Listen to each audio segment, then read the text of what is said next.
नमस्कार। सावऱ्या दिगर गावातून 3,64,000चे मद्य जप्त। LCBची कारवाई।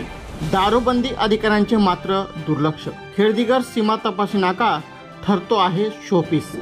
सावऱ्या दिगर शिवारात स्थानिक गुन्हे शाखेने धाड टाकून विदेशी मद्यासह 3,64,000 रुपयाचा मुद्देमाल जप्त केला आहे। बेकायदेशीर मद्य बाळगणाऱ्या एका विरुद्ध म्हसावत पोलीस ठाण्यात गुन्हा दाखल करण्यात आला आहे। याबाबत सविस्तर वृत्त असे की स्थानिक गुन्हे शाखेचे पोलीस निरीक्षक हेमंत पाटील यांना सावऱ्या दिगर गावात बेकायदेशीररित्या विदेशी मद्य साठवणूक करण्यात आल्याची गुप्त माहिती मिळाली होती।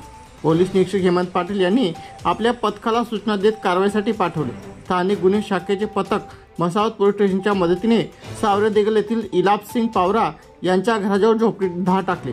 पोलीस आल्याचे पाहून इलापसिंग पावरा पसार झाला। घराची तपासणी केली असता विदेशी मद्य व बिअरचे 3,64,320 रुपयाचा मुद्देमाल हस्तगत करण्यात आला आहे। म्हसावत पोलीस ठाण्यात इलापसिंग तेलसिंग पावरा राहण्यास सावऱ्या दिगर लेखंडा तालुका धडगाव यांच्या विरुद्ध महाराष्ट्र दारूबंदी कायदा कलम 65E प्रमाणे गुन्हा दाखल करण्यात आला आहे। नंदुरबार पोलीस अधीक्षक श्रवण दत्त एस, अप्पर पोलीस अधीक्षक आशित कांबळे यांच्या मार्गदर्शनाखाली स्थानिक गुन्हे शाखेचे पोलीस निरीक्षक हेमंत पाटील, पोलीस उपनिरीक्षक मुकेश पवार, पोलीस कॉन्स्टेबल राकेश वसावे, मनोज नाईक, विशाल नागरे, पोलीस नाईक अविनाश चव्हाण, मोहन ढमढरे, विकास कापुरे यांच्या पथकाने विदेशी मद्य अधिकतर मध्य प्रदेश राज्यातून येत असून खेडदिगर सीमा तपासणी नाका त्या ठिकाणी अस्तित्वात आहे।